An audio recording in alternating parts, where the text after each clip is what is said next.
வாழ்க வையகம், வாழ்க வையகம், வாழ்க வளமுடன். குரு வாழ்க, குருவே துணை. தியானமே யோகம், யோகமே ஞானம். தமிழ் ஆனந்த யோகம் வாழ்க வளமுடன். தமிழ் ஆனந்த யோகத்தின் இன்றைய சிறப்பு சிந்தனை துளி, உடல் உழைப்பின் அவசியம். தேவைகளை தேவையின் அளவில் அனுபவம் செய்து வாழ்ந்த முன்னோர்கள் தேடுதல் என்பதை குறைந்த பட்சத்தில் வைத்திருந்தார்கள். அதில் நிறைவோடு வாழ்ந்தது மட்டும் அல்லாமல் அதற்காக உடல் அளவில் கடினமாக உழைக்கவும் செய்தார்கள். பிற்காலத்தில் வளர்ச்சி பெற்ற விஞ்ஞானத்தால் உடல் உழைப்பினை குறைப்பதற்கான மின் மற்றும் மின்னணு இயந்திரங்களை கண்டுபிடித்தார்கள். அதனால் உடலின் இயக்கங்கள், அசைவுகள் எல்லாம் குறைந்து அல்லது இல்லாமல் போய்விட்டது எனலாம். இயற்கையானது இந்த உடல் அமைப்பை எப்படியெல்லாம் அசைய வேண்டுமோ அதற்கு ஏற்றாற்போலும் வளைந்து கொடுக்கும் தன்மையை அமைத்து கொடுத்தது. உடலின் அமைப்பு அனைத்து வித இணைப்புகளையும் மடக்கக்கூடிய, சுழலக்கூடிய, வளையக்கூடிய விதத்தில் இயற்கையினால் அமைய பெற்றது.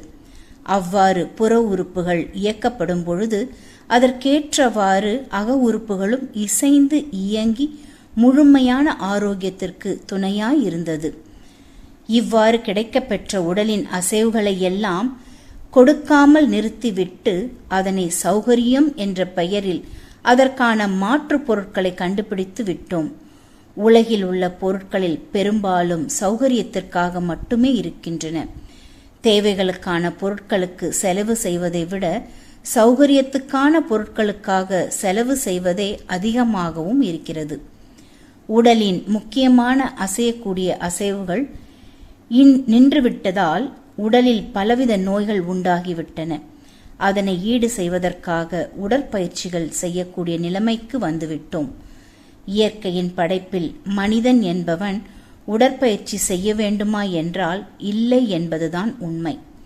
மனிதன் என்பவன் உடற்பயிற்சி செய்வதற்காகவா பிறந்தான் என்றால் இல்லை. உடற்பயிற்சி ஒரு பிராயச்சித்தமான காரியமாகத்தான் இருக்கிறது. மனிதன் இயற்கையை ஒத்து இயல்பாய் வாழ்ந்தால் இந்த பிராயச்சித்தங்களின் அவசியமே இல்லை. மனிதன் தன் தேவையை பூர்த்தி செய்வதற்காக தன் உடல் உழைப்பை தந்தால் அதுவே போதுமானது. முற்காலத்தில் வீட்டில் உள்ள வேலைகள் அனைத்தும் உடல் உழைப்பை வைத்தே செய்யப்பட்டன. இன்னும் தேவைப்பட்ட பொறுமையாக செய்யக்கூடிய அசைவுகளை கோவிலுக்கு சென்று இறை வழிபாடுகளுக்காக செய்யப்பட்டது. அதாவது கைகளை மேலே உயர்த்தி வணங்கும் முறை, தோப்பு கரணம் போடுவது, அங்க பிரதட்சணம் செய்வது என பல உடல் அசைவுக்கான முறைகளை பின்பற்றும் வழக்கம் இருந்தது. இறைஞான ஆசிரியர் நன்மணி ஐயா அவர்களுக்கு நன்றிகள். வாழ்க வளமுடன் ஐயா.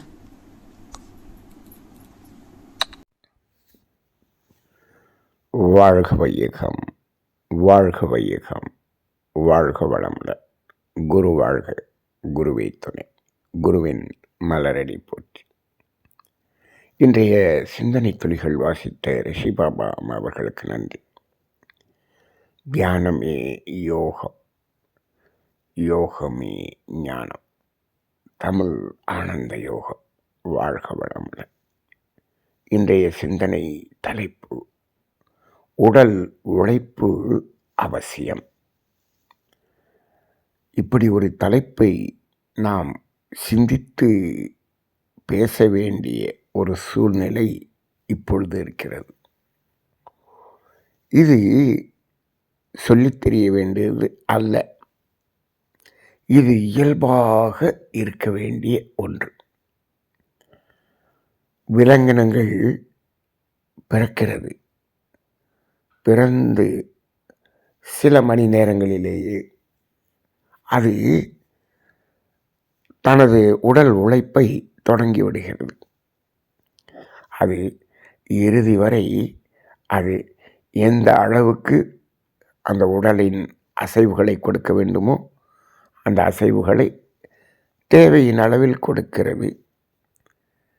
தேவையை பூர்த்தி செய்து கொள்வதற்காக அந்த உடல் மூலமாக தன் உழைப்பை கொடுத்து அந்த தேவையை நிறைவு செய்து கொள்கிறது. அதன்படி அதனுடைய உழைப்பை அளவோடும் முறையோடும் அமைத்து கொள்கிறது. இப்போ இந்த உழைப்பு என்பது அவசியமா அவசியமில்லையா என்று ஒரு கேள்வி கேட்டால், மகர்ஷி அவர்களுடைய தத்துவத்திலே ஒரு 5 அளவு முறை என்று ஒரு தத்துவம் உண்டு. அதில் இந்த உழைப்பு என்பதையும் அவர் அதில் பின்பற்ற வேண்டிய ஒன்றாக கூறியிருக்கின்றார். உழைப்பு என்பதை அலட்சியப்படுத்தவும் கூடாது, அதிகமாகவும் அனுபவிக்கக்கூடாது, முறை மாறவும் கூடாது என்று அதில் சொல்லியிருப்பார்கள்.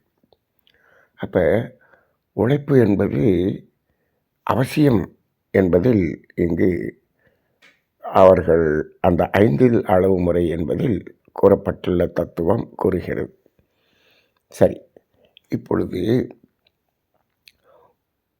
உழைப்பு என்பது உடலின் அசைவை கொடுப்பது. உடலில் எந்தெந்த புற உறுப்புகள் அசைய வேண்டுமோ அதையெல்லாம் அசைத்து இந்த உழைப்பின் மூலமாக நாம் நமது இயற்கை துன்பம் என்ற தேவைகளை நிறைவு செய்து கொள்வது. இதற்குத்தானே உழைப்பு. இப்போது நாம் பிறந்து விட்டோம். பிறந்து நமது வாழ்வின் நோக்கம் என்பதை அடைவதற்காக இங்கு பிறந்திருக்கிறோம் என்று சொன்னாலும், அந்த நோக்கம் நிறைவு பெறும் வரை நாம் வாழ்ந்தாக வேண்டும், இந்த உடலோடு இருந்தாக வேண்டும். அதற்கு தேவையான அந்த தேவைகளை பூர்த்தி செய்ய வேண்டும் என்பதுதானே நமது வாழ்க்கையின் தத்துவம். இப்போது அந்த தேவைகளை பூர்த்தி செய்வது கொள்வதற்காக உழைக்கிறோம். சரி, இந்த உழைப்பு கொடுக்கும் பொழுது அங்கு அதனால் இந்த தேவை இன்னும் சற்று அதிகரிக்கிறது. எந்த தேவை? பசி தாகம் என்ற தேவை அதிகரிக்கிறது. இப்போது பொதுவாக பசி தாகம் என்பது இயல்பாக இயற்கையில் ஏற்படக்கூடிய துன்பம் என்றாலும், அதற்காக மட்டுமே நாம் உழைக்கிறோம் என்று சொன்னால், தட்பவெப்பத்திலிருந்து பாதுகாப்பு நம்மை செய்து கொள்வதற்காகவும் உழைக்கிறோம். அப்போ அந்த உழைப்பு கூடும் பொழுது இந்த பசிதாகம் என்ற உணர்வும் அதற்கு தக்கவாறு கூடும். இயல்பாக இருக்கக்கூடிய இயற்கை துன்பம் என்பதில் இருக்கக்கூடிய பசிதாகம் என்பது வேறு. நாம் உடல் உழைப்பு கொடுத்து அந்த உழைப்புக்கு ஏற்றவாறு அந்த பசி தாகம் ஏற்படுவது என்பது சற்று வித்தியாசமாகத்தான் இருக்கும். ஒரு உதாரணமாக பார்க்க வேண்டும் என்று சொன்னால், இப்பொழுது ஒரு இமயமலை, ஹிமாலயன் அந்த பகுதியிலே ஒரு குகைகளிலே, காடுகளிலே பல ஞானிகர்கள் தவநிலையிலேயே பல மாதக்கணக்கில் வாழ்ந்து கொண்டிருக்கிறார்கள் என்று வைத்துக்கொள்ளுங்கள். இவர்கள் பல மாதக்கணக்கில், வருடக்கணக்கில் கூட இருந்தவர்களெல்லாம் இருக்கிறார்கள். அவர்கள் உடல் உழைப்பு மிக மிக மிக குறைவாக, அவர்கள் எப்பொழுதும் அசைவற்ற நிலையிலே, தியான நிலையிலேயே இருந்தார்கள். அங்கு அந்த உடல் உழைப்பு என்பது இல்லை என்று சொன்னாலும், அங்கு அந்த பசி தாகம் என்ற தேவையும் இல்லை என்ற ஒரு நிலைக்கு அவர்களது மன உணர்வை அங்கு இறை உணர்விலேயே வைத்திருந்தார்கள். அப்போ அந்த இடத்துல அவர்களுக்கு அந்த தேவை என்பதே, அதாவது இயற்கை துன்பம் என்ற துன்பம் என்பதே மினிமமாக இருக்கிறது. அது ஓரளவுக்கு அது இல்லை என்றே சொல்லலாம், தேவைப்படுவதில்லை என்றே சொல்லலாம். புறத்தில் தேவைப்படவில்லை என்று சொல்லலாம். அது என்ன புறத்தில் தேவைப்படுவதில்லை என்று சொன்னால், அவர்கள் இந்த உடல் உயிர் இணைந்து வாழ்வதற்கான அந்த தேவைகளை புற உறுப்புகளின் மூலமாக உழைத்து பொருள் ஈட்டி அந்த பொருளை நாம் உணவாகவும் நீராகவும் எடுத்து அந்த ஆற்றலை பெருக்கிக் கொள்வது என்ற நிலையை தாண்டி அவர்கள் என்ன செய்தார்கள், அந்த ஆற்றலை நேரடியாக பிரபஞ்சத்திலிருந்து கிரகித்து கொள்ளக்கூடிய அளவுக்கு தன்னுடைய மன உணர்வை தவநிலையில் என்று சொன்னால் ஆல்ஃபா, தீட்டா, டெல்டா என்ற மனநிலையில் அவர்கள் வைத்து விட்டார்கள். எப்பொழுதும் அந்த தவநிலை என்ற ஒரு நிலையில் இருக்கும் பொழுது இந்த பிரபஞ்ச சக்தி நேரடியாக உடலுக்குள்ளாக பாய்ந்து அங்கு அதனுடைய அந்த மினிமம் என்ற லெவலில் இருக்கக்கூடிய அந்த தேவைகளை பூர்த்தி செய்து கொள்கிறது. நாமெல்லாம் என்ன செய்கிறோம், நாம் பீட்டா அலைச்சொல்லில் வாழக்கூடிய மனிதர்கள். அப்போ என்ன செய்ய வேண்டியிருக்கிறது, இந்த ஆற்றல் குறைபாடை ஆற்றலாகவே பூர்த்தி செய்வது என்பதற்கு பதிலாக உணவாக நீராக அதை நாம் எடுத்து அதை சமன் செய்ய வேண்டிய ஒரு நிலையில் இருக்கிறோம். அப்போ உணவாக நீராக அதை எடுத்துக்கொள்ள வேண்டும் என்று சொன்னால் இந்த புறத்தில் உடலின் உழைப்பை கொண்டு இயற்கை வளத்தை வாழும் வளமாக மாற்றி அதை நம் புறத்திலிருந்து எடுத்துக்கொள்கிறோம். அந்த உணவும் நீரும் உடலுக்குள்ளாக சென்று அந்த ஆற்றலை கொடுக்கிறது. அந்த உணவும் நீரும் பிரபஞ்ச ஆற்றலை ஈர்த்து வைத்திருக்கிறது. அது நம் உடலுக்குள்ளாக போய் அந்த ஆற்றலை கொடுக்கிறது. சரி, இப்படி புறத்திலிருந்து நாம் அந்த ஆற்றலை கொடுப்பதற்காக உணவு நீரை எடுத்துக்கொள்ளும் பொழுது அது உள்ளே சென்று ஆற்றலை கொடுத்த பிறகு அது என்ன ஆக வேண்டும், அது வெளியேற வேண்டும், கழிவுகள் வெளியேற வேண்டும். அப்போ இந்த புறத்திலிருந்து ஆற்றலை நாம் பெறும் பொழுது அது ஆற்றலை மட்டும் பிரித்து கொடுத்து விட்டு கழிவு வெளியேற வேண்டிய ஒரு நிலை வருகிறது அல்லவா. அங்குதான் தேவைகளில் மூன்றாவது தேவையாகிய உடல் கழிவுகளின் உந்து வேகம் என்று ஒன்று இருக்கிறது. அந்த கழிவுகள் சரியாக வெளியேறப்பட வேண்டும் என்று சொன்னால் இந்த உடலில் அசைய வேண்டிய உறுப்புகள் அசைந்து அதற்கு ஒரு உழைப்பு இருந்தால்தான் அது வெளியேறும். அப்போ என்ன ஆகிறது, இந்த இரண்டு நிலைகளிலும் உழைப்பு என்பது இங்கு செய்துதான் ஆக வேண்டும் என்ற ஒரு நிலை இருக்கிறது. அப்போ உணவை பெறுவதற்காக உழைக்கிறோம் ஒன்று. இரண்டாவது, அந்த உணவு ஜீரணம் செய்யப்பட்டு அது சக்தியாக மாற்ற வேண்டும்.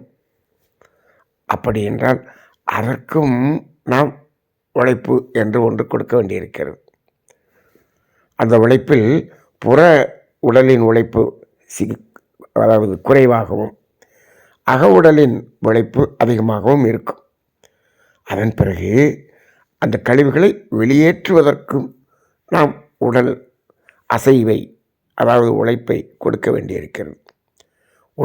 உடலின் அசைவு என்பதுதான் உழைப்பு என்று வைத்துக் கொள்ளுங்களேன். இப்போது இது போக நாம் தட்பவெப்பத்திலிருந்து பாதுகாப்பு செய்து கொள்வதற்காகவும் நாம் புறத்தில் உழைத்து நாம் அதை ஈடுகட்டி கொள்கிறோம். அப்போ ஒரு அதாவது நமது மன அலைச்சுழல் ஆல்ஃபா என்ற நிலை அலை என்பதற்கு கீழாக இருந்து கொண்டிருந்தால் இந்த உழைப்பு என்பது அவசியம் இல்லை என்ற ஒரு நிலை வருகிறது. அப்பொழுது அந்த உடலே அந்த ஆற்றலை நேரடியாக பெற்றுக்கொண்டு நாம் வாழ்ந்து கொண்டிருக்கக்கூடிய இந்த உடல் உயிர் இணைப்பை சரி செய்து கொள்கிறது. அங்கு அவசியமில்லை. இப்போது நாம் என்ன செய்துவிட்டோம் என்று சொன்னால், அறிவின் வளர்ச்சி இந்த தேவைகளை பூர்த்தி செய்வதற்காக நாம் உழைத்தோம் அல்லவா? இந்த உழைக்கக்கூடிய இந்த உறுப்புகள் என்னென்ன வேலைகளெல்லாம் செய்து உழைத்ததோ அவற்றிற்கெல்லாம் கருவிகளை கண்டுபிடித்து விட்டோம். அதுதான் விஞ்ஞானம். கருவிகளை கண்டுபிடித்த பிறகு இந்த உடல் செய்ய வேண்டிய, அசைய வேண்டிய, அசைத்து பெற வேண்டிய, உழைத்து பெற வேண்டிய அந்த பொருள்களை இந்த இயந்திரங்கள் அசைத்து உருவாக்கி விடுகிறது, நமக்கு கொடுத்து விடுகிறது. அப்போ என்னென்ன வேலைகளெல்லாம் மனிதன் செய்தானோ உடல் ரீதியாக உழைத்து, அதையெல்லாம் இப்பொழுது கருவிகள் செய்துவிட்டதை நாம் பார்க்கிறோம். இப்பொழுதெல்லாம் உணவு சாப்பிடுவது என்பது மட்டும்தான் மனிதன் உடல் உழைப்பாக வைத்திருக்கிறான். அந்த அளவுக்கு அந்த உணவும் நீரும் தன் கைக்கு வருவது வரை எந்த உழைப்பையும் கொடுப்பதில்லை. அதன் பிறகு வேறு வழி இல்லாமல் இந்த கழிவுகளின் வெளியேற்றத்தை அவன் செய்து கொள்ள வேண்டியது இருக்கிறது. அதற்கு அவன் அந்த அசைவை கொடுக்கிறான். சரி, அது கூட இந்த அசைவு கொடுக்காமல் உடல் உழைப்பு இல்லாமல் பெற்ற அந்த உணவை சாப்பிடும் பொழுது அது உழைப்பு இல்லாததினால் அந்த உணவு தேவை இல்லாமல் அதை எடுத்துக்கொள்கிறான். இவனுக்கு அந்த உழைத்து உணவை பெற்று அதை அவன் உண்டு பழகிய அந்த பழக்கம், அந்த பதிவு இப்பொழுது என்ன செய்கிறான்? அதான் உழைப்பே கொடுக்கவில்லையே, அதெல்லாம் இந்த இயந்திரங்களே அந்த உழைத்து அந்த பொருளை உற்பத்தி செய்து விட்டது, நம் கை வரை வந்து விட்டது, நாம் அதற்கு உழைப்பு கொடுக்கவில்லையே. அப்படி என்றால் இந்த தேவையும் நமக்கு குறைந்திருக்கும் அல்லவா? பசி தாகம் என்ற தேவையும் குறைந்திருக்கும் அல்லவா? அப்போ நம்ம உணவு குறைவாக கொடுத்தாலே போதுமே, அந்த பசி என்ற அளவுக்கு கொடுத்தாலே போதுமே என்ற ஒரு சிந்தனை வரவில்லை. இவன் அந்த பழக்கத்தின்படியே என்ன செய்கிறான்? உணவு என்பது இவ்வளவு கொடுத்தாக வேண்டும் என்று உணவை கொடுக்கிறான். உழைப்பே இல்லாமல் உணவை உண்டு கொண்டு இருக்கிறான். இங்குதான் பிரச்சனை.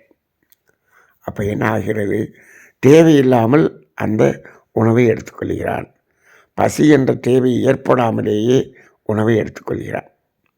இப்பொழுதெல்லாம் நீங்கள் சமுதாயத்தில் கேட்டு பாருங்கள், பசித்து அதற்கு தக்கவாறு தான் உணவு எடுத்துக்கொள்கிறேன் என்று சொல்பவர்கள் எத்தனை பேர் என்றால், பசி என்றால் என்ன என்று தெரியாது என்று சொல்பவர்கள் தான் அதிகம். இதற்கு காரணம் உடல் உழைப்பே இல்லை, பசி என்பது ஏற்படுவதில்லை. ஆனால் உணவு சாப்பிட வேண்டும் என்ற ஒரு எண்ணம் மட்டும் அந்த பதிவுகளிலிருந்து வந்து கொண்டே இருக்கிறது. அதனால் சாப்பிடுகிறான். அது செரிமானம் சரியாக ஆக மாட்டேங்கிறது, செரிமானம் ஆகவில்லை. அப்போ கழிவுகள் வெளியேறுவதிலும் பிரச்சனை இருக்கிறது, கழிவுகள் தேக்கம் அடைகிறது. இப்பொழுது நோயாளியாக ஆகிவிட்டான். அப்போ இந்த நோய்கள் ஏற்படுவதற்கு ஒரு முக்கியமான காரணம் உடல் உழைப்பு இல்லை என்பது என்று ஆகிவிட்டது. அப்போ இப்போ என்ன செய்ய வேண்டியிருக்கிறது? இப்போ மகரிஷி அவர்கள் இந்த ஆன்மீக பயிற்சியில் முதலில் கொடுத்தது என்ன? உடற்பயிற்சி. உடற்பயிற்சி என்பதை முதலில் செய்ய வேண்டும் என்று கொடுத்திருக்கிறார். இப்பொழுது உடற்பயிற்சி அவசியமா என்று ஒரு கேள்வியை கேட்டு பாருங்கள். உடல் உழைப்பு தான் அவசியம். அந்த உடல் உழைப்பு என்பதை செய்யாததனால் உடற்பயிற்சி அவசியம் என்று ஆகிவிட்டது. வேறு வழி இல்லை. அப்போ இந்த உடற்பயிற்சிக்காக நாம் உடலை அசைக்கிறோமே, இது உழைப்பு இல்லையா? இது ஒரு உழைப்பு தான். அங்கு உழைத்திருக்க வேண்டும், அதை இங்கு உழைக்கின்றான். அதாவது இந்த பொருளை பெறுவதற்கு உழைத்து பெறுவதற்கு பதில் உழைக்காமலேயே உணவு கிடைத்து விட்டது. இப்பொழுது அது நோயாக வருங்கிறது என்ற ஒரு நிலை வந்த பிறகு அது செரிப்பதற்காக, நோய் வராமல் இருப்பதற்காக உடற்பயிற்சி என்ற அளவில் உழைக்கிறார். ஏன் இந்த உழைப்பை அங்கு செய்திருக்கக்கூடாது என்று கேட்டால் அது சௌகரியமாக இருக்கிறது என்று சொல்லுகிறான். சௌகரியமாக இருந்தால் சௌகரியமாக இருந்து ஆரோக்கியமாகவும் இருந்திருக்க வேண்டியது தானே. சௌகரியமாக இருக்கிறது, ஆனால் அது நோயாக மாறுகிறது. அப்போ சௌகரியம் நோய்க்கு அடிகோள்கிறது. அப்போ இந்த இடத்தில் நாம் புரிந்து கொள்ள வேண்டியது என்ன என்று சொன்னால், தேவைகள் பூர்த்தி செய்யப்பட வேண்டும், தேவை ஏற்பட்டால் பூர்த்தி செய்யப்பட வேண்டும். அது தேவையில்லாமல் பூர்த்தி செய்யப்பட்டால் அங்கு அது நமக்கு நோயாக மாறும் என்ற அடிப்படையை கொண்டு அதற்கு தக்கவாறு வாழ்ந்து கொண்டால் நோய் இல்லை. இப்பொழுது உடற்பயிற்சி செய்கிறார்கள், நடைப்பயணம் செய்கிறார்கள். இதெல்லாம் செய்த பிறகும் இப்பொழுது நோய்கள் குறைந்தபாடு இல்லை. அப்போ என்ன சொல்ல வேண்டியிருக்கிறது? பசித்த அளவுக்கு, பசிக்கும் நேரத்துக்கு அந்த உணவை எடுத்துக்கொள்ளுங்கள். இதுதான் இன்றைக்கு இருக்கக்கூடிய முக்கியமான நோய் வராமல் இருப்பதற்கான ஒரு தத்துவமாக சொல்லப்பட்டு கொண்டிருக்கிறது. பசித்து சாப்பிடுங்க அப்படின்னு. இப்பொழுது அதாவது மருத்துவம் என்பதில் கூட உணவை நிறுத்திவிட்டு அந்த மருத்துவம் செய்ய வேண்டிய ஒரு சூழ்நிலை தான் இப்பொழுது இருக்கிறது. அப்போ அந்த அடிப்படையிலே நாம் உழைப்பை குறைத்துவிட்டு உணவை என்ன செய்து விட்டோம்? எப்பொழுதும் போல எடுத்துக்கொண்டோம். இப்பொழுது நோய் என்று ஆகிவிட்டது. அப்போ உடற்பயிற்சி, யோகாசனம் இவையெல்லாம் செய்ய வேண்டியதாக இருக்கிறது. அதுவெல்லாம் இது உழைப்பை கொடுக்காமல் இருந்ததற்கான பரிகாரம் என்றுதான் நாம் செய்ய வேண்டியிருக்கிறது. பிராயச்சித்தம் என்ற அடிப்படையில் தான் அதை செய்ய வேண்டி இருக்கிறது என்பதை புரிந்து கொண்டால், உழைப்பு அவசியம் என்பதை உணர்ந்து கொண்டால் உடற்பயிற்சி அவசியமில்லை என்று ஆகிவிடும். அப்போ ஏதோ ஒரு வகையில் இந்த உடலின் அசைவை இயற்கை எப்படி நமக்கு கொடுத்திருக்கிறதோ அதை செய்ய வேண்டும். இன்னும் மேலும் மேலும் மேலும் மேலும் இப்பொழுதெல்லாம் நாம் கருவிகளை கண்டுபிடித்து கொண்டே இருக்கிறோம். இவ்வளவையும் கண்டுபிடித்த விஞ்ஞானம், இது கண்டுபிடித்ததால் ஏற்பட்ட அந்த உடல் ரீதியாக வரக்கூடிய அந்த நோய்களுக்கு இப்போ அந்த மருந்து கண்டுபிடிப்பது என்பது ஆராய்ச்சிகள் அதிகமாக நடக்கிறது. இப்பொழுதெல்லாம் உலகத்தில் இந்த மருத்துவ ஆராய்ச்சி உடலில் நோய் வருகிறதே, இந்த நோய் வராமல் தடுப்பதற்கும் வந்த நோயை சரி செய்வதற்கும் ஆன ஆராய்ச்சிகள் அதிகமாக நடைபெறுகிறது. ஏனென்று சொன்னால், இந்த உலகப் பொருள்களை பெறுவதற்கான இயந்திரங்கள் அதெல்லாம் ஏற்கனவே எல்லா இயந்திரங்களும் கண்டுபிடிக்கப்பட்டு விட்டது. இப்போ அதனால் ஏற்பட்ட விளைவுகளுக்கு அதை சரி செய்வதற்கான ஆராய்ச்சிகள் தான் இப்பொழுது பெரும்பாலும் நடந்து கொண்டிருக்கிறது. அப்போ மனிதன் என்ன செய்கிறான்? எதை செய்யக்கூடாதோ அதை செய்து விடுகிறான், எதை செய்ய வேண்டுமோ அதை செய்யாமல் இருக்கிறான். எது செய்யக்கூடாததை செய்ததற்கு வரக்கூடிய ஒரு விளைவு துன்பமாக இருக்கிறது. அதை போக்குவதற்கு என்ன செய்ய வேண்டும் என்று ஆராய்ச்சி செய்து கொண்டிருக்கிறான். அப்போ இங்குதான் நமது உண்மை உணர்வு தத்துவம் தேவைப்படுகிறது. இந்த தத்துவம் தெளிவாக தெரிந்து கொண்டால் எதை எந்த அளவில் வைத்துக்கொள்ள வேண்டும் என்ற ஒரு தெளிவான விழிப்பு நிலை வந்துவிடும். அது வந்துவிட்டால் அப்பொழுதுதான் இந்த உலகத்தில் துன்பம் என்பது உருவாகாமல் தடுக்க முடியும். இப்பொழுதெல்லாம் துன்பம் வந்த பிறகு அதற்கு என்ன செய்வது என்பதுதான் இன்றைய சிந்தனையாக இருக்கிறது. ஆனால் வேதாத்திரியம் என்ன கூறுகிறது என்று சொன்னால், துன்பம் வராமலேயே வாழ்வது எப்படி என்பதற்கான தத்துவங்களைத்தான் கூறிக்கொண்டிருக்கிறது. அதை தெளிவாகவும் உண்மையை உறக்கச் சொல்லக்கூடிய அளவிலும் கூறிக்கொண்டிருக்கிறது. ஆக இந்த சமுதாயத்தை துன்பம் வராமல் காக்கக்கூடியது இந்த ஆன்மீகம். வந்தபின் பார்ப்பது என்பது விஞ்ஞானம் என்ற அடிப்படையில் இந்த உழைப்பு என்பது அவசியம். இதை சரியாக செய்து கொண்டால் உடற்பயிற்சி அவசியமற்றதாக ஆகிவிடும். ஆனால் இந்த உழைப்பையும் விட்டுவிட்டு உடற்பயிற்சி அவசியமில்லை என்று சொல்லிவிடக்கூடாது. உழைப்பை அவசியமாக்கிக் கொண்டால் உடற்பயிற்சி அவசியமில்லாததாக ஆக வேண்டும் என்ற ஒரு சிந்தனையை இன்று சிந்தனையாக எடுத்துக்கொள்வோம். நன்றி. வாழ்க வளமுடன்.